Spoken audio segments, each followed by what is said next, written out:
नमस्कार, आप देख रहे हैं मरुद बुलेटिन की खास पेशकश धर्म कर और मैं हूं आपके साथ स्फूर्ति सिंह। इस वक्त मेरे साथ स्टूडियो में मौजूद है ज्योतिषाचार्य पवन शर्मा जी, जो कि चेयरपर्सन है इंटरनेशनल एस्ट्रोलॉजी सेंटर के। नमस्कार सर। नमस्कार। बहुत बहुत स्वागत है आपका मरुद बुलेटिन में। जी सर। सर, सबसे पहले तो मैं आपसे ये पूछना चाहूँगी कि जो ज्योतिष विद्या है उसको आप किस तरीके से देखते हैं? आखिर ज्योतिष विद्या होती क्या है और साइंस ज़्यादा प्रभावी है या फिर ज्योतिष विद्या? देखिए स्फूर्ति जी, पहले तो आपके चैनल का बहुत बहुत धन्यवाद कि इस तरीके का विषय लेकर के आप आए हैं और ये बहुत बड़ा विषय है और हमारे भारत के लिए ऐसे सब्जेक्ट की आवश्यकता भी है। आपका नाम स्फूर्ति है और ज्योतिष भी अपने आप में एक स्फूर्ति ही है। ज्योतिष से व्यक्ति के जीवन में सब कुछ प्राप्त होता है। आपका क्वेश्चन है कि ज्योतिष से क्या होता है या ज्योतिष से क्या संबंध है साइंस का, या ज्योतिष ही साइंस है। मैं ये बात क्लियर कर देता हूँ कि ज्योतिष एक विज्ञान है जी। और ज्योतिष विज्ञान हमारे भारतवर्ष की एक अलग पहचान है। भारतीय ज्योतिष की स्थिति आज से नहीं, अनादिकाल से, यानी ज्योतिष नेत्र है। थर्ड आई अगर है तो ज्योतिष है। हमारे 4 वेद हैं और हमारे चारों वेदों का नेत्र जो है वो ज्योतिष है। तो ज्योतिष नेत्र है तो हम वेद से क्या करेंगे और ज्योतिष से क्या करेंगे? हम जानते हैं हमारा बॉडी पूरी बहुत अच्छी सुंदर सब कुछ है, अगर नेत्र नहीं है तो नेत्रों के बिना तो कुछ भी नहीं होगा। बिल्कुल सही बात। तो हमारे वेदों का नेत्र हमें कर्मकांड, हमारा धर्म कर्म पूजा पाठ जो भी हम सब कुछ है, तो हर चीज का एक अलग महत्व है। वेदों का अंग ज्योतिष की स्थिति यह है कि ज्योतिष से विज्ञान की उत्पत्ति है, ना कि विज्ञान से ज्योतिष की। ज्योतिष में ही विज्ञान है। जो आज हम रिसर्च देख रहे हैं या आज हम जो नए नए उत्पादन देख रहे हैं या हम हमारे भारत में नई नई चीज़ों की उत्पत्ति देख रहे हैं और हम चौंक जाते हैं कि ये सब क्या है, ऐसा कुछ नहीं है। तो आपका मानना ये भी है कि साइंस का भी अपना एक महत्व है, तो ज्योतिष विद्या का भी अपना एक प्रबल महत्व है। सर, लोगों में राशिफल को लेकर बहुत ज़्यादा उत्सुकता रहती है। रोज़ सुबह उठ के अपना राशिफल देखते हैं, उसके अकॉर्डिंग कई लोग चलते भी हैं, कई लोग घबरा भी जाते हैं जी। तो ऐसे में आप राशिफल के बारे में कुछ बताइए कि वो कितना इफेक्टिव होता है, क्या वो देखना चाहिए या उसका कोई महत्व है, इसके बारे में देखिए। एक्चुअली होता क्या है कि हम सुबह जब पेपर पढ़ते हैं या कोई भी टीवी चैनल खोल के देखते हैं, अधिकतर लोगों की ये इच्छा होती है कि आज का हमारा दिन कैसा रहेगा, क्योंकि व्यक्ति भविष्य में जीता है, हम वर्तमान में जीते नहीं है ना। हमारा हर व्यक्ति, हर भारतीय, क्या हर पूरा प्राणी मात्र ऑल ओवर कंट्री में सब कुछ अच्छा जानना चाहता है। और ज्योतिष में जो राशिफल है, हम हमारी 12 राशि हैं, मेष वृष मिथुन कर्क सिंह कन्या तुला वृश्चिक धनु मकर कुंभ और मीन। इन 12 राशियों के अनेकानेक लोग हैं। राशि केवल 12 हैं, अरबों खरबों लोग हैं, 135 करोड़ भारत में लोग हैं। तो हर व्यक्ति की राशि अलग है। हर व्यक्ति, कई राशि ऐसी हैं जैसे मेष राशि वाले लाखों लोग हैं। तो हर व्यक्ति क्या चाहेगा, सुबह पेपर पढ़ेगा और राशिफल देखेगा। मैं ये कहना चाहूँगा आपके चैनल के माध्यम से कि राशिफल व्यक्ति को देखना चाहिए, इसमें हताशा का कोई विषय नहीं है। राशिफल के अनुसार, लेकिन प्रेजेंट डे में पहले दिन ही हम ज्योतिष में रुचि नहीं है, अगर हमें ज्योतिष का ज्ञान नहीं है, अगर हमें ज्योतिष का बोध नहीं है और हम केवल राशिफल देख के ये डर जाएं कि भाई हमारा भविष्य कैसा रहेगा या हम क्या कर पाएंगे, ऐसा नहीं है। अगर किसी व्यक्ति की राशि में कोई दोष है, अगर किसी की राशि में कुछ अघटित घटने वाला है, अगर किसी की राशि में किसी प्रकार की कोई चिंता है, तो ऐसी स्थिति में व्यक्ति को उस राशि को अपनी को पढ़ना चाहिए और उसके अनुसार उसका अनुकरण करना चाहिए और अपने भविष्य के लिए अच्छे से अच्छा क्या हो सकता है वो ज्योतिष में मौजूद है, उसका निवारण करना चाहिए। ज्योतिष के राशिफल से और ज्योतिष की जानकारी से व्यक्ति को अपने जीवन में सकारात्मक ऊर्जा ही प्राप्त होती है, नेगेटिव ऐसा कुछ भी नहीं होता है। हम तो बहुत छोटे हो गए, हम बहुत कुछ खो चुके। हम जगत गुरु हुआ करते थे, सोने की चिड़िया हम हुआ करते थे, हम INDIA बन के रह गए, इंडिया में रह गए ना। क्यों? हमने ज्योतिष को खोया, हमने आयुर्वेद को खोया, हमारी संस्कृति को खोया, हमारे आचरण को खोया। शतायु, दीर्घायु, चतुर्युगी और 4 युग, इस पद्धति को हमने इसलिए खो दिया कि वेदों से हम दूर होते चले गए। हम एक संगठन में, एक जातिवाद में, एक धर्मवाद में फंस गए, उलझ गए। अब हमने केवल एक मोटो बना लिया कि जिनके माथे पे तिलक लगा हुआ है वही पंडित जी हैं। जी, आपने बिल्कुल सही कहा कि लोग अपने रूट्स को भूलते जा रहे हैं धीरे धीरे। मैं आपके इसी क्वेश्चन में मैं एक चीज़ बोलना चाहती हूँ। आपने एजुकेशन की बात करी जी कि ज्योतिष विद्या आजकल यूनिवर्सिटीज़ वगैरह में पढ़ाई जा रही है, तो आपको क्या लगता है कि कितनी जेन्युइन तरीके से वो इस चीज़ को सिखा रहे हैं, जो ज्योतिष विद्या है किस तरीके से कार्य कर रहे हैं? आपके अकॉर्डिंग आप क्या मानते हैं वो लोग सही कर रहे हैं इस कार्य? देखिए, मैं केवल इतना मानता हूं कि ज्योतिष कभी गलत नहीं हो सकता। ज्योतिष में हमारे संस्कृति में, हमारे भारतवर्ष में दो ही चीज महत्व वाली थी। दो ही चीजों के कारण हमारी भारतीयता और हमारे भारतवर्ष की विश्व पटल पर एक अनूठी पहचान थी। उसके पीछे कारण था हमारा आध्यात्म और दूसरा था हमारा ज्योतिष। ज्योतिष में देखिए, भृगु संहिता को देखिए और उठा करके, ज्योतिष का बहुत बड़ा ग्रंथ है जी। आप ज्योतिष में लघु पाराशरी को देखिए, जो हम प्रेडिक्शन करते हैं लघु पाराशरी से। आप ज्योतिष का एक ग्रंथ है जो मुसलमान ने लिखा है, खेट कौतकम। अच्छा, खेट कौतकम जो ग्रंथ है वो मुसलमान ने लिखा है। यानी ये ग्रंथ कब लिखा होगा, यानी ये बात को साबित करता है कि वो उर्दू में है, फारसी में है, संस्कृत में है, इंग्लिश में है और हिंदी में, 5 भाषाओं में लिखा हुआ है। तो यानी ना हिंदू ना मुसलमान, ज्योतिष कोई भी पढ़ सकता है। अगर एक मुसलमान एक ग्रंथ लिख सकता है, ताज नीलकंठो परी और खेट कौतकम, इसके अलावा एक और किताब है ज्योतिष की, यानी हर व्यक्ति ने, हर समाज के व्यक्ति ने, हर जाति के व्यक्ति, जाति समाज के बंधन से परे होकर के जब हम इस ज्योतिष का अध्ययन करते हैं तो इससे अर्थोपार्जन भी होता है, धनोपार्जन भी होता है और व्यवसाय भी व्यक्ति को बहुत अच्छा प्राप्त होता है। लेकिन पाप और पाखंड, पाप और पाखंड दो चीज इसमें मिल गई, इसलिए हमारे ज्योतिष में लोगों की थोड़ी सी श्रद्धा डगमगा गई। जो पाखंड बीच में इसमें आ गया, ज्योतिष के नाम पे जो चीजें आने लग गई। बाकी ज्योतिष में यंत्र, मंत्र और तंत्र, तीनों साधना हमारे ज्योतिष से निवारण की जा सकती है, उनका शल्य किया जा सकता है। किसी भी प्रकार का रोग का निदान ज्योतिष के द्वारा किया जा सकता है। किसी भी प्रकार के व्यक्ति का भविष्य की ग्रह स्थिति के अनुसार उसका फ्यूचर प्रेडिक्ट ज्योतिष के द्वारा किया जा सकता है। उसके पास्ट में क्या क्या घटनाएं घटित हुई हैं वो ज्योतिष के द्वारा जानकारी की जा सकती है। और मैं आपको इतना बता दूं कि ज्योतिष में अगर व्यक्ति ये चाह ले, उसका इष्ट, उसका आचरण और उसकी ग्रह स्थिति कैसी रहेगी, तो वो भविष्य में बहुत अच्छी प्रोग्रेस भी कर सकता है जी। आने वाले समय में 2022 में चुनाव है, पंजाब, उत्तर प्रदेश, उत्तराखंड, इनके चुनाव हैं, तो उसको लेकर आप क्या प्रेडिक्शन करना चाहते हैं? किसके सर ताज सजेगा और किसका कितना वर्चस्व रहेगा और किसकी राजनीति कम पड़ जाएगी, उसको लेकर आपका क्या प्रेडिक्शन है? देखिए, अपना आज का जो प्रोग्राम है वो थोड़ा सा ज्योतिष के विषय को लेकर के ही है। ये भी एक ज्योतिष का ही हिस्सा है। आपके ही चैनल से एक बार पहले भी मेरा डिस्कशन हुआ इस मैटर पे। देखिए, ज्योतिष के माध्यम से हम चुनावों की अगर बात करते हैं, राजनीतिक स्थिति की बात करते हैं, तो ग्रह योग हमारे जीवन में बड़ा प्रभावी होता है जी। जैसे ग्रह राज्यम प्रयच्छन्ति, ग्रह राज्यम हरन्ति च, ग्रहस्तु व्यापितम सर्वम त्रैलोक्यम सहचराचरम। समस्त संसार ग्रहों के अधीन है। पृथ्वी एक ग्रह है, सूर्य ग्रह है और हर व्यक्ति एक ग्रह है। ग्रह का मतलब शनि, राहु, केतु, मंगल, नवग्रह, ऐसा नहीं है।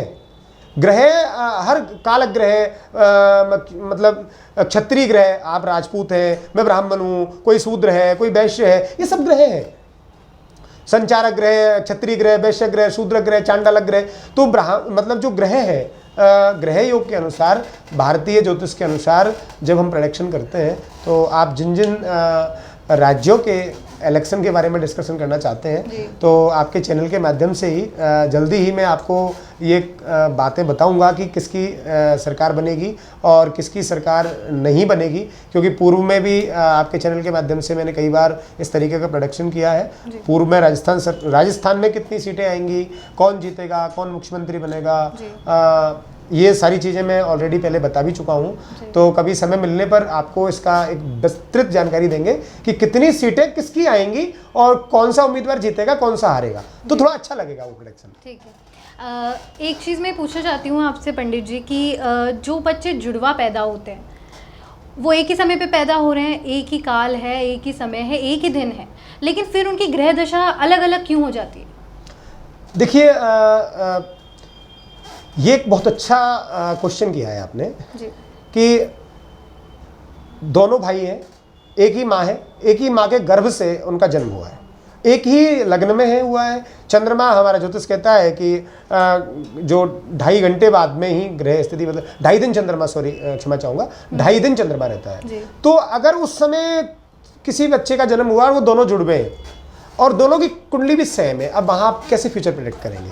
ये एक अच्छा सब्जेक्ट है आपका। देखो मैं आपको निवेदन करूँगा, 2 चीज़ें चलती हैं हमेशा, धर्म अर्थ, पाप पुण्य। हम बिजली भी लाइट भी लेके आते हैं तो करंट और अर्थ दोनों के बिना करंट नहीं बनेगा ना, बिजली नहीं आएगी। तो ऐसी स्थिति में दोनों ट्विंस हैं, 2 जुड़वे बच्चे हैं, उनका भविष्य हम उनके कर्मयोग के माध्यम से, उनके ग्रह, क्योंकि भाग्य और कर्म, ज्योतिष कई जगह पर ज्योतिष की स्थिति और कर्म की और भाग्य की स्थिति में जिस तरीके का भेद होता है ना, उस तरीके से उनका ग्रह योग, उनका लग्न जो बदलेगा, उनकी पूर्व की स्थिति, उनकी वर्तमान स्थिति में जो ग्रह योग होंगे, उसके अनुसार हम ये प्रेडिक्शन करेंगे कि या तो हमें उनकी प्रश्न कुंडली बना करके निकालनी होगी, और जो हॉरोस्कोप उनका निकलेगा उस कुंडली के अनुसार दोनों का भाग्येश से हमें ये पता चलेगा कि ये व्यक्ति तो क्या कर पाएगा और ये क्या नहीं कर पाएगा। एक भाग्येश होने के बाद में भी, एक पिता के अनेक पुत्र होने के बाद में भी उनका गुण, उनका आचरण भिन्न होता है, पृथक होता है। एक पिता के विपुल कुमारा, पृथक पृथक गुणशील आचारा, उनका आचरण अलग होता है। दोनों बहन भाई होते हैं, उनके भी नेचर में बहुत भिन्नता होती है ना, माता पिता एक होते हैं, उसके बाद में भी ऐसे ही जो 2 ट्यून्स होते हैं। तो जैसे लोग हाथ दिखाते हैं, हस्तरेखा दिखाते हैं, तो क्या जिन लोगों के हाथ नहीं होता, क्या उनके भाग्य नहीं होता? होता है। और हमारा भाग्य और हमारा कर्म दोनों में ही किसी व्यक्ति का कर्म प्रधान हो जाता है, किसी व्यक्ति का भाग्य प्रधान हो जाता है। ऐसी स्थिति में हमें ज्योतिष में जो दोनों ट्विंस होते हैं, उनकी उस कुंडली में उनका कर्मेश, उनका भाग्येश और उनका पूर्वार्ध भिन्न होगा, ग्रह ही तो एक होंगे ना। अब ग्रह काल में हम ये जब फलित करेंगे, डीप में जब हम जाके उस पर रिसर्च करेंगे, तो हमें पता चलेगा कि केवल राशि एक है। अब एक पवन शर्मा नाम का एस्ट्रोलॉजर है, वो तो जयपुर में अंतर्राष्ट्रीय एस्ट्रोलॉजी रिसर्च सेंटर के चेयरमैन बन के बैठे हैं, और एक पवन जी है बेचारे जो पूजा पाठ करा रहे हैं, अपना काम चला रहे हैं। एक पवन जी बहुत बड़े बिजनेसमैन बन के बैठे हैं। तो नाम एक है, राशि एक है, लेकिन कर्म और भाग्य अलग अलग हो गया। ऐसे ही जो दोनों ट्विंस होंगे, उनकी कुंडली जब हम बनाएंगे तो उनके पूर्वार्ध में जाकर के हम डीपली देखेंगे तो भिन्नता आएगी, तो दोनों का फलित अलग अलग हो जाएगा, तो दोनों का भाग्य अलग अलग हो जाएगा, और दोनों का जब भाग्य अलग अलग हो जाएगा, उनका स्वभाव अलग अलग हो जाएगा, उनका कर्म अलग अलग हो जाएगा, उनकी गति, उनकी उन्नति और उनकी प्रोग्रेस भिन्न भिन्न हो जाएगी। जी, एक शुभ मुहूर्त की क्या आवश्यकता होती है लोगों को शुभ मुहूर्त में काम करना, उसकी क्या महत्व है शुभ मुहूर्त का, बताइए। देखिए शुभ मुहूर्त वैसे हम ज्योतिष के अनुसार अगर बात करेंगे तो हमारा कालचक्र है, जैसे हमारे 24 घंटे हैं, 24 घंटे में अलग अलग 8-8 घंटे के चौघड़िया होते हैं। जी, जैसा कि आपने हमें बताया कि आपकी एक वेबसाइट है जो इसमें ज्योतिष विद्या को लेकर बहुत कार्य कर रही है, हमारे दर्शकों को उसके बारे में कुछ बताइए। देखिए मैंने ये प्रयास इसलिए किया कि इंटरनेशनल एस्ट्रोलॉजी रिसर्च सेंटर में ज्योतिष का प्रेडिक्शन तो है, प्रश्न कुंडली का प्रेडिक्शन है, और जिन लोगों के पास डेट ऑफ बर्थ, टाइम, समय वगैरह ये भी नहीं है, उसका भी प्रेडिक्शन हमारे पास में है। तो हमने ये सोचा कि कुछ लोग, देखिए नकारात्मक ऊर्जा हर जगह होती है, तो कुछ लोगों ने क्या एक प्रोपगंडा खड़ा कर दिया, एक नाटक ऐसा रच दिया कि वो ज्योतिष के नाम पर या पूजा पाठ के नाम पर एक पाखंड करने लगे। तो ऐसी स्थिति में हमने सोचा कि हम एक ऐसी वेबसाइट लॉन्च करेंगे जिससे किसी व्यक्ति को एक अच्छे एस्ट्रोलॉजर की रिक्वायरमेंट है, कर्मकांड पूजा पाठ कराने के लिए, धर्म कर्म कराने के लिए किसी पंडित जी की अगर आवश्यकता है, तो हम हमारी वेबसाइट के माध्यम से उन लोगों को वो चीज़ प्रोवाइड कराते हैं, उनको एक अच्छा प्रेडिक्शन हम देते हैं। उसके साथ में इंडिया के किसी भी स्थिति में हम उन लोगों को पहुंचाने का प्रयास करते हैं, और वो लोग उस पर वेबसाइट पर जाकर सर्च करते हैं और उनको एस्ट्रोलॉजर प्रोवाइड करा देते हैं। हमने ये भी सुना है कि जिनको अपनी जन्मतिथि याद नहीं है, दिन याद नहीं है, अपना जन्मदिन ही याद नहीं है जिन लोगों को, उसके लिए भी आप उनकी कुंडलियां बनाते हैं, तो वो किस प्रकार कार्य किया जाता है? वो देखिए जन्मांक, लग्नांक और प्रश्नांक, ये 3 पार्ट होते हैं। किसी व्यक्ति की जन्म कुंडली का DOB time birth of place हमारे पास में है, हम उसका हॉरोस्कोप निकाल करके उसका डीओबी टाइम से उसका गणनाक्रम फलित कर देते हैं। ऐसे ही जो व्यक्ति आया है उसके पास में उनकी डीओबी नहीं है, टाइम नहीं है, तो ऐसी स्थिति में उस व्यक्ति का आने का समय, वर्तमान डेट और उनका नाम, इन 3 चीज़ों से हम उनसे कोई भी क्वेश्चन पुट अप कर देते हैं जिनका उनके पास्ट, प्रेजेंट, फ्यूचर से कोई संबंध नहीं होता है, और उसी से हम प्रेडिक्शन करके उनकी जन्म कुंडली निकाल देते हैं। उसको प्रश्न कुंडली कहते हैं जी। ऐसा कोई टास्क, कोई चैलेंजिंग टास्क रहा हो जिसमें प्रेडिक्शन करने में बहुत ज़्यादा आपको टास्क ही महसूस हुआ हो, उसके बारे में कुछ बताइए। कोई ऐसा इंसिडेंस, कोई ऐसा वाक्य है? मेरी लाइफ में एक ऐसा इंसिडेंस हुआ 2017 2017 में, जब मैं माँ भगवती जम्बाई ज्योतिष सोच समाधान केंद्र मेरी ब्रांच है वो मैं चला रहा था। तो उस समय कुछ लोग इटली से आए और वो करीब 20 लोगों का ग्रुप था, और उनके साथ में एक गाइड थे, और वो गाइड मेरे मित्र ही या शिष्य ही माने आप। वो आए और वो उनका फ़ोन आया मेरे पास, गुरुजी ऐसे ऐसे ये लोग हैं, और ये मानते नहीं है ये सारी चीज़ें बहुत ज़्यादा, ज्योतिष वगैरह में बिलीव तो करते हैं लेकिन इसमें पूजा पाठ में या इन सारी चीज़ों को वो नहीं मानते हैं। तो बताओ गुरुदेव क्या करना चाहिए? तो मैंने कहा एज यू विश, आप देख लीजिए कि नहीं गुरुदेव ये ज्योतिष में बड़ा बिलीव करते हैं और ये मिलना चाहते हैं। वो लोग 20 लोग यही आपके जोटबाड़ा में मेरे ऑफिस में आ गए और आके वो बैठे। उनके साथ में एक लेडी थी, स्तुफुनो या पता नहीं क्या उनका नाम था, मैं भूल गया। तो उन लोगों ने कहा मेरे से, उन ग्रुप के लोगों में जो हेड थी, कि मैं सबसे लास्ट में पूछूंगी और आप ये 19 लोगों को अपनी ज्योतिष विद्या के द्वारा बताइए। मैंने 19 लोगों की प्रश्न कुंडली बनाई, शाम को 6 बजे मैं बनाने लगा और रात के 11:30 बजे मैं उन 19 लोगों को प्रेडिक्शन कर चुका। उनके ही अकॉर्डिंग, उनके द्वारा, उनके पॉइंट ऑफ व्यू के द्वारा ही उन्होंने मेरे से कहा, यानी जो गाइड थे उनसे कहा कि भाई इन्होंने 100% सही बताया है, 99% इनका सब कुछ प्रेडिक्शन सही है। तो वो कहती है मेरे से, बोले गुरुजी अपनी भाषा में उनको, गाइड साहब को, कि मैं पंडित जी को फीस जब दूंगी जब ये पहले मुझे ये बता दें कि मेरा 100% सही होगा, तो वरना इन 19 लोगों की फीस नहीं दूंगी। अच्छा। ये प्रैक्टिकल मेरे पास रिकॉर्डिंग है। अच्छा। तो मैंने उनसे भी पूछा कोई फूल का नाम बताओ, रिवर का नाम बताओ, कोई तीर्थ का नाम बताओ। तो वो भगवान में तो पता नहीं क्या वो बताते हैं, मिठाई का नाम भी आम थोते तूरो फतूरो, इस तरीके की जो लैंग्वेज है उनकी, इटालियन लैंग्वेज थी। तो मेरी समझ में भी नहीं आ रहा था। मैं केवल एक अल्फ़ाबेट, उनका बोलने का तरीका, जो शब्द है, क्योंकि शब्द भी हमारे ज्योतिष में, तो हमारे भारत में तो शब्द भी ब्रह्म है ना। एक व्यक्ति कुछ बोल रहा है वो भी भगवान ही है। तो उन्होंने पूछते तो वो जो भी बोलते थे, जो उनका प्रोनाउंसिएशन आता था, मुंह से जो आवाज़ निकलती थी, उसी से आधार बना करके मैं लिखने लगा। तो उन्होंने मेरे को एक टास्क दिया कि पवन जी आप ये बताइए कि अभी मेरे घर में क्या हो रहा है। अगर आप ज्योतिषी हैं तो आप मुझे बताइए मेरे घर में क्या हो रहा है अभी प्रेजेंट में।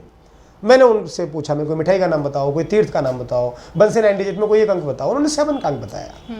तो मैंने उनको बताया, मैंने कहा अभी आप अपने हस्बैंड को फ़ोन कीजिए, आपके पति कॉफ़ी पी रहे हैं और वो आपके घर के पास में जो गार्डन है वहाँ एक स्टूल रखा हुआ है लकड़ी का, वहाँ बैठे हुए हैं और 3-4 कलर की एक बिल्ली है वो उनके आसपास में घूम रही है, आप कॉल कीजिए। उन्होंने कॉल किया और मैंने वो बताया एज इट इज। उन्होंने देखा, वो काफ़ी इंप्रेस हुए। उन्होंने बहुत अच्छा लिखा भी था। भारतीय ज्योतिष के लिए ये मेरा सौभाग्य है कि मुझे इस लेवल पर प्रेडिक्शन करने का मौका भी मिला था। वो लोगों ने अपने देश जाकर के अपनी वेबसाइट पे अपने लोगों से इस तरीके का, उन्होंने अभी भी मेरे से जुड़े हुए हैं वो लोग, और कई लोग कोविड के कारण उनकी डेथ भी हो गई। तो ये एक बड़ा अच्छा टास्क था मेरे जीवन का। और उसके बाद में मैं अपने आप में और अध्ययन करने लगा और आगे मैं इस चीज़ को बढ़ाने लगा कि जिसको कहते हैं भविष्य वक्ता। तो भविष्य के वक्तव्य के लिए, किसी व्यक्ति का फ्यूचर बहुत क्लियर बताने के लिए आपको आचार विचार के साथ चलना पड़ेगा। ज्योतिष का गणनाक्रम होगा। जैसे साइंस में हम कोई कलर बनाते हैं तो कई चीज़ें मिक्स करके बनाते हैं ना, एक चीज़ से तो नहीं बनता है। ऐसे ही ज्योतिष में, ज्योतिष का अध्ययन और उसके साथ में आपकी भक्ति और आपका आचरण, आपका इष्ट, आपका जब इष्ट प्रभावी हो जाएगा आप, तो ज्योतिष में आप भविष्यवक्ता बन जाएंगे। ज्योतिष से आप ग्रह गोचर देख लेंगे और भविष्य में जो आपको दिखने लगेगा, अदृश्य चीज जो है, जो किसी को नहीं दिख रही है, वो आप अपने आचार विचार के द्वारा, अपने इष्ट की कृपा के माध्यम से ये तक बता सकते हो जो दुनिया में कोई नहीं बता सकता। सारी भारतीय ज्योतिष का तो बड़ा चमत्कार है। आदमी को पता चल जाएगा कि आपने कल खाया क्या था, आप कल गए कहाँ थे, आप सोच क्या रहे हो, ये सब कुछ ज्योतिष में है। इसी के साथ में एक सवाल आपका ये जोड़ती हूँ कि ज्योतिष विद्या सही है तो फिर कभी कभी कई प्रेडिक्शन गलत क्यों हो जाते हैं? उसके पीछे कारण है उसके पीछे कारण क्या है कि या हमारा कहीं ना कहीं एक तो गणना क्रम अगर थोड़ा सा भी गलत हो जाएगा जी। रडार जो है, फ्लाइट उड़ता है, टेक ऑफ करता है, और रडार से हल्का सा भी चूक जाने पर क्या होता है? दुर्घटना हो जाती है। तो ऐसी स्थिति में अगर आपका प्रेडिक्शन हल्का भी चूका तो आपका फ्यूचर प्रेडिक्ट ठीक नहीं होगा, या फिर आपकी साधना ठीक नहीं है। साधना के बिना स्मृति जी कुछ संभव नहीं है जी, बिल्कुल। बिना साधना के, बिना इष्ट के तो आप नहीं कर पाएंगे ना कुछ। स्वामी विवेकानंद कितने बड़े भक्त थे, माँ काली के उपासक थे। उनकी साधना, उनका ज्ञान, उनका बोध नहीं तो जाकर के जीरो पर उन्होंने बोलना चालू किया और कहाँ तक बोलते हुए चले गए। तो अगर आपकी साधना सही है और साधना को आपने साधन से नहीं जोड़ा है जी। क्योंकि ज्योतिष को साधन से जोड़ा जा सकता है, लेकिन जब आप इष्ट लेकर के बैठे हैं और आप कोई साधना कर रहे हैं तो ऐसी स्थिति में आप उसको साधन नहीं बनाइए। जन कल्याण के लिए अगर आप ज्योतिष का प्रेडिक्शन करते हैं, भविष्यवक्ता आप बनते हैं, किसी के अच्छे के लिए करते हैं, तो वो चीज़ें कभी गलत नहीं होते हैं जी। सर, नवरात्रि का समय चल रहा है, तो इस नवरात्रि पे आप लोगों को क्या संदेश देना चाहते हैं, क्या कहना चाहते हैं कि किस तरीके से पूजा अर्चना करें माता को प्रसन्न करने के लिए? देखिए, शारदीय नवरात्रा की बहुत बहुत सभी को शुभकामनाएं, बधाई। ये शारदीय नवरात्रा हमेशा हर वर्ष आते हैं और नवरात्रा 9 दिन हम लोग पूजा करते हैं माता जी के। और माँ एक शक्ति कारक है, शक्ति का द्योतक माँ शब्द है। दुर्गा माँ की जब हम पूजा करते हैं, 9 स्वरूपों में हम इनकी पूजा करते हैं। 3 दिन महाकाली के होते हैं, 3 दिन महालक्ष्मी के होते हैं और 3 दिन महासरस्वती के होते हैं। 3-3-3 डिवाइड होकर के 9 दिन के हमारे नवरात्रे होते हैं। ऐसी स्थिति में हम उपासना करते हैं। ओम इंग क्लिंग चामुंडा विचयी का मंत्र, मूल मंत्र का, बीज मंत्र का हम जाप करते हैं। इससे हमारे जीवन में सकारात्मक ऊर्जा का संचार होता है और माँ प्रसन्न होती है। हमें माँ की पूजा करनी चाहिए। जैसे जिस भाव से, जिस मन से, जिस स्थिति में हम अच्छे से अच्छा जो कर सकते हैं भगवती के लिए, वो हमें करना चाहिए। उससे क्या होता है कि एक बैलेंस होता है। जब हमारी अकाउंट की लायबिलिटी से कम अमाउंट हमारे अकाउंट में होता है तो हम पे क्या लगती है? पेनल्टी जी। ऐसे ही हम 2400 घंटे रनिंग में रहते हैं। केवल हम सोते हैं तो हमारा मन चित्त शांत होता है और हम सो जाते हैं। उसके बाद जैसे ही हम उठते हैं तो हमारे काम धंधे, बिजनेस, सारी चीज़ में हम लगे रहते हैं। मेरा भाई है, मेरा बिजनेस है, मेरी पति पत्नी, भाई बहन, सारे रिलेशन, इन सारी चीज़ों को मेंटेन करते हैं। तो हमारा मन जो है वो अशांत हो जाता है। 5 हमारी कर्मेंद्रियाँ, 5 हमारी ज्ञानेंद्रियाँ और 1 हमारा मन, टोटल हो गए हमारे 11। तो इन सारी चीज़ों को कंट्रोल करने के लिए 6 महीने में शारदीय नवरात्रा और ग्रीष्म नवरात्रा, 2 नवरात्रे हमारे आते हैं और 2 गुप्त नवरात्रा। तो इन नवरात्राओं में यानी 36 दिन जी, 9 शारदीय, 9 चैत्र, 18 और 2 गुप्त, 18 दूना 36, 36 36 लिखते हैं। 36 को कैलकुलेट करते हैं तो क्या होता है? 6 3 9 पूर्णांक ही आ गया। तो यानी इन 4 नवरात्राओं में हम हमारे 12 महीने, यानी 12 का मतलब 12 राशियां, मीन, मेष से लेकर के मीन तक की राशियां, तो 9 ग्रह, 9 का अंक आया। तो 9 दिन नवरात्राओं के, यानी इन 9 दिनों में हम हमारी 12 राशियों को बैलेंस करने के लिए और 12 महीने को बैलेंस करने के लिए हम हमारे जीवन में इतनी पॉजिटिव ऊर्जा भगवती की उपासना करके प्राप्त कर लेते हैं, जिससे हमें तनाव, उन्माद, चिंता, कलह, अशांति, ये चीज़ें हमें प्राप्त नहीं होती है। इसलिए नवरात्रि का बहुत अच्छा महत्व है। हर व्यक्ति को नवरात्रि का व्रत करना चाहिए। व्रत करने से 9 दिन जब हम व्रत करते हैं तो हमारी बॉडी भी अंदर से स्वच्छ हो जाती है, निर्मल हो जाती है और हमें बहुत अच्छी सकारात्मक ऊर्जा प्राप्त होती है। उसके साथ साथ में हमारा मन बहुत पुष्टिकारक होता है और हमारी जीवन में सकारात्मक जब ऊर्जा होती है तो हम अच्छा करते हैं। इसलिए नवरात्रि प्रत्येक व्यक्ति को अच्छे हर्षोल्लास के साथ में मनाने चाहिए। पुनः सभी के लिए बहुत बहुत बधाई, शुभकामनाएं नवरात्राओं की। आखिरी सवाल मेरा ये है कि पॉजिटिविटी की बात करी है आपने, सकारात्मक ऊर्जा की बात करी है, तो वर्क प्लेस पे किस तरीके से सकारात्मक रहा जा सकता है जब इतना स्ट्रेसफुल माहौल होता है? वर्क प्लेस पे हर जगह स्ट्रेस होता है, तो किस तरीके से हम खुद को काम और कंपोज रख सकते हैं, उसके बारे में आप कुछ बताइए। देखिए, इसके लिए हमारी दिनचर्या क्या है? हमने हमारी दिनचर्या को बिगाड़ दिया है। हम बिल्कुल अधीन हो गए हैं व्हाट्सएप के, मैसेंजर के, फेसबुक के, इंस्टाग्राम के, इन सारी चीज़ों के अधीन जब हो जाते हैं और हम जब किसी चीज़ के अधीन होते हैं तो पराधीन हो जाते हैं। और पराधीन जो व्यक्ति होता है उसको तो प्रैक्टिकल तो क्या, रात को सोते समय भी सुख नहीं मिलता है। बिल्कुल। हमारा शास्त्र कहता है कि पराधीन सपने हो सुख नहीं। पराधीन व्यक्ति को तो सपने में ही सुख नहीं है। अब जब सपने में ही सुख नहीं होगा तो हमें क्या करना होगा, हमारी दिनचर्या को सुधारना होगा। हम कब सोते हैं, ब्रह्म मुहूर्त में हमें जगना होगा, सूर्य भगवान को हमें जल देना होगा, हमारी दिनचर्या बहुत अच्छी होगी, हम अच्छे मन से हमारे बिजनेस पे जाएंगे, तो अच्छे मन से ही हम बिजनेस करेंगे। अगर हम चिंता में रहेंगे, हम तनाव में रहेंगे, तो इसका सीधा सीधा एक सॉल्यूशन है कि हमें ज्योतिष के अनुसार अपने जीवन को जीना चाहिए।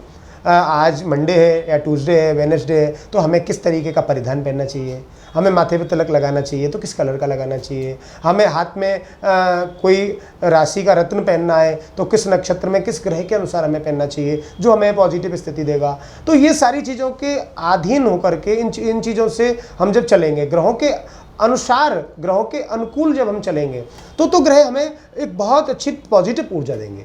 लेकिन जब हम उनके प्रतिकूल चलेंगे तो हमें दिक्कतें उत्पन्न होंगी। तो हमें हमारे व्यापारिक स्थिति में या ग्रह स्थिति में सकारात्मक रहना है तो ज्योतिष के अकॉर्डिंग चलना चाहिए। जी, जाते जाते आप हमारे मरुधर बुलेटिन के जो व्यूवर्स हैं उनको क्या कहना चाहेंगे, कोई मैसेज देना चाहेंगे? मैं यही कहना चाहूँगा कि मुझे नहीं लगता है कि आज तक किसी भी इलेक्ट्रॉनिक या प्रिंट मीडिया ने इस तरीके की मुहिम छेड़ी होगी, विशेष करके धर्म कर्म और ज्योतिष को लेकर के। तो मरुधर बुलेटिन की बहुत अच्छी पहल है, आप इस चीज़ पर विचार कीजिएगा। और आगे मैंने सुना है, आपने बताया कि इस चीज़ को आप बहुत आगे लेके जाने वाले हैं और लोगों को बहुत अच्छा ये सब देने वाले हैं। तो इसमें आपको बहुत कुछ मिलने वाला है, बहुत सारी चीज़ें आपके जीवन में आपकी स्थिति को, आपकी परिस्थितियों को और आपके भाग्य को बदलने वाली आपको प्राप्त होने वाली हैं। तो आप अच्छे से इसको सुनिएगा और अच्छे से इस चीज़ पर विचार कीजिएगा, क्योंकि भारतीय ज्योतिष कभी मिथ्या नहीं हो सकता। 1 दूना 2 ही होगा, अमेरिका में हो या लंदन में हो, कहीं भी हो।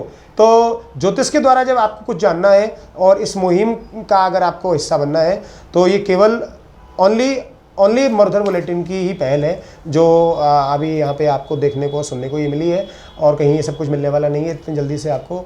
तो आप लोग इसको अच्छे से देखिएगा।